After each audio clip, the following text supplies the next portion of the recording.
तो friends, welcome to market ज्ञान channel. Market आज के दिन 8 जनवरी को काफ़ी वोलाटाइल रहा। इंट्राडे में अगर देखा जाए तो मार्केट ने 23,496 का लो लगाया और 23,751 का हाई। बट क्लोजिंग मार्केट की जो हुई है 23,688, जो कि स्लाइटली 19 पॉइंट नीचे रहा अपने ओपनिंग से। काफ़ी आज के दिन का मार्केट वोलाटाइल रहा। और अगर टॉप गेनर्स और टॉप लूजर्स की बात की जाए निफ्टी के, तो NGC, ITC, Reliance industries, TCS, Asian paints, ये सब निफ्टी के टॉप गेनर्स में रहे। और लूजर्स की अगर बात की जाए तो Apollo hospitals, Trent, Bajaj auto, Adani ports, Shriram finance, ये निफ्टी के टॉप लूजर्स रहे। तो आइए कुछ बात करते हैं कुछ कंपनीज की फाइनेंशियल एक्टिविटीज़, या आज के दिन उनमें किन कंपनीज को ऑर्डर मिले या कुछ एक्टिविटी फाइनेंशियल एक्टिविटीज़ हुई हैं। इन कंपनी की अगर बात की जाए तो IREDA, Kalyan jewellers, Hyundai India, Adani ports, Afcons infrastructure, भेल।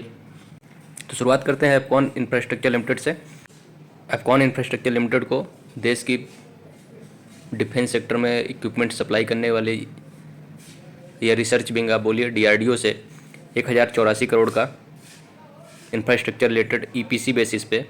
एफकॉन इंफ्रास्ट्रक्चर लिमिटेड के बारे में आप जरूर जानते होंगे, क्योंकि अभी रिसेंटली इस कंपनी का आईपीओ आया था, जिसकी काफ़ी अच्छी लिस्टिंग भी हुई थी। और कंपनी अभी 527 पे ट्रेड कर रही है। अगर इसका आईपीओ लिस्टिंग की बात की जाए तो 420 पे आईपीओ की लिस्टिंग हुई थी, और अभी ज़्यादा दिन नहीं हुए, 4 नवंबर को कंपनी का आईपीओ लिस्ट हुआ था। इंफ्रास्ट्रक्चर की दिग्गज कंपनी है। एलएनटी के बाद एफकॉन इंफ्रास्ट्रक्चर का ही नाम आता है। अगली कंपनी जिसके बारे में बात करेंगे, भेल, भारत हैवी इलेक्ट्रिकल्स लिमिटेड।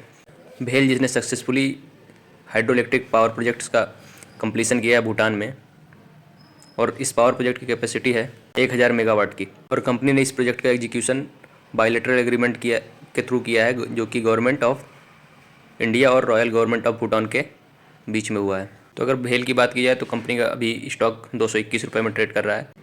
1 साल का रिटर्न कंपनी का 12% का है, और 5 साल में अगर देखा जाए तो कंपनी ने 419% का रिटर्न दिया है। अभी रिसेंटली इसने भूटान में हाइड्रो इलेक्ट्रिक पावर प्रोजेक्ट्स को कंप्लीट किया है, तो काफ़ी अच्छे चांसेस हैं इसमें कल मार्केट के खुलते ही कुछ मूवमेंट देखने को मिले। अगला स्टॉक है हुंडई इंडिया लिमिटेड का। हुंडई मोटर इंडिया ने 3 जो इनकी गाड़ी रन होती है, वेन्यू, वर्ना और ग्रैंड आई10 नियोज, इन तीनों के नए वेरिएंट्स लॉन्च किए हैं। हुंडई की वेन्यू में देखा जाए तो नया वेरिएंट जो है Hyundai venue kappa 1.2 MPI petrol SX executive MT। और अगर बात की जाए हुंडई वर्ना में, जो नया वेरिएंट कंपनी ने लॉन्च किया है उसका नाम है Hyundai Verna 1.5 litre turbo GDI petrol SODCT। और काफ़ी प्रीमियम वेरिएंट्स हैं ये कंपनी के। और अगर तीसरा जो नया वेरिएंट आया हुंडई ग्रैंड i10 नियोज का, grand i10 Nios 1.2 Kappa petrol sports O variant, ये तीनों नए वेरिएंट्स जो कंपनी ने लॉन्च किए हैं वो काफ़ी एडवांस फीचर्स के साथ, जैसे touch screen, electric sunroof, smart की, और काफ़ी सारे नए फीचर्स इन्होंने इंक्लूड किए हैं। इन वेरिएंट्स की अच्छी डिमांड मार्केट में देखने को मिले। और अगर बात की जाए हुंडई मोटर इंडिया लिमिटेड की, तो ये स्टॉक भी अभी रिसेंटली ही लिस्ट हुआ है कंपनी में, लास्ट ईयर अक्टूबर मंथ में। और ऑटो सेक्टर की सबसे बेहतरीन कार मेकर्स में आती है ये। बहुत बड़ा कॉम्पिटिटर है महिंद्रा एंड महिंद्रा और टाटा मोटर्स का। और कंपनी का मार्केट कैप भी 1.5 लाख करोड़ का है, और PE रेशियो भी विदिन 30 है, मतलब 25 के आसपास है। तो हो सकता है कल मार्केट में इस न्यूज़ की वजह से मूवमेंट देखने को मिल सकती है। अगला स्टॉक जिसके बारे में बात करना है, अडानी पोर्ट। S&P ग्लोबल जो है rating agency, global top 10 transporting companies की लिस्ट रेडी की, अडानी पोर्ट्स को भी इंक्लूड किया।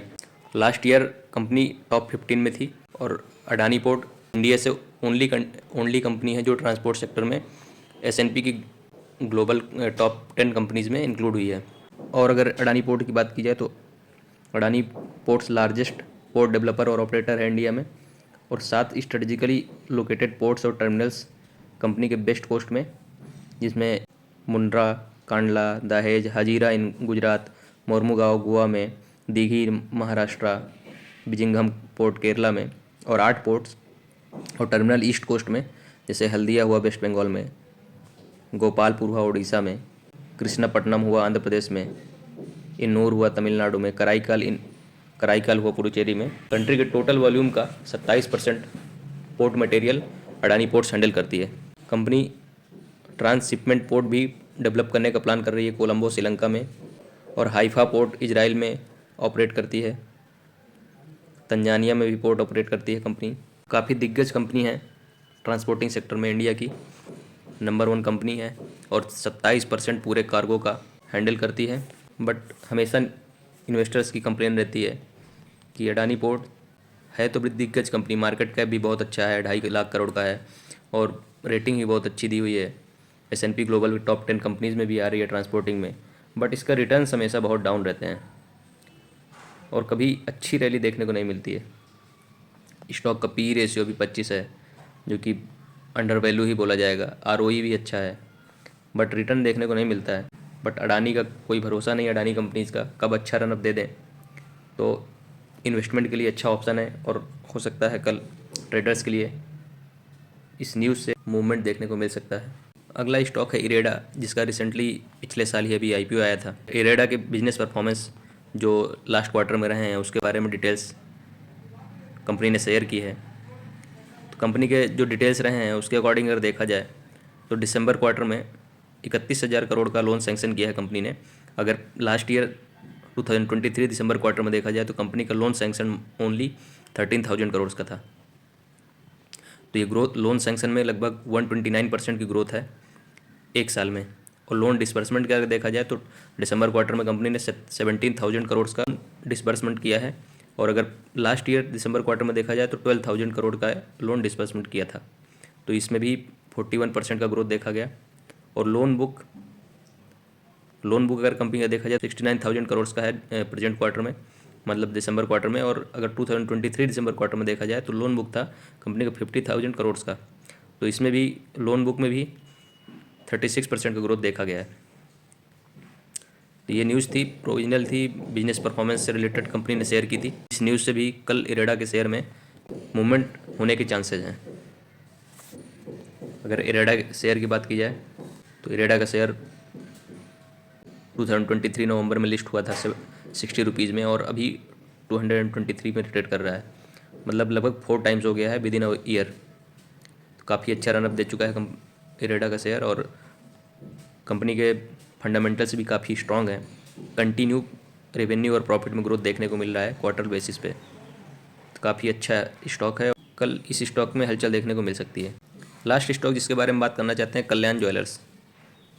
तो कल्याण ज्वेलर्स ने भी Q3 के कुछ अपडेट्स शेयर किए हैं, जिसमें इन्होंने बताया है कि रिसेंटली दिसंबर का क्वार्टर कंक्लूड हुआ है, उसमें इनका रेवेन्यू ग्रोथ जो था अप्रॉक्सीमेटली 40% का।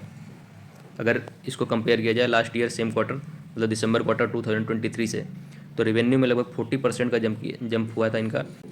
स्ट्रॉन्ग फेस्टिवल और वेडिंग की वजह से जो डिमांड थी इनके ऑर्नामेंट्स बिजनेस सेगमेंट में, उसको क्रेडिट दे रहे हैं। कल्याण ज्वेलर्स ने और शेयर किया कि इन्होंने 24 कल्याण के शोरूम्स इंडिया में रिसेंटली ओपन किए हैं, और इन्होंने अपना टारगेट भी शेयर किया कि और भी ये लोग आने वाले जो 2025 में शोरूम्स खोलना चाहते हैं।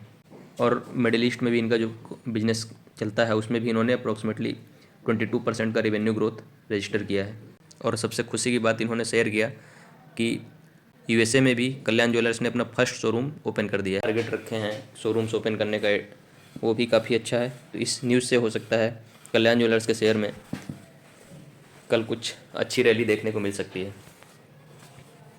तो धन्यवाद, मिलते हैं अगले वीडियो में।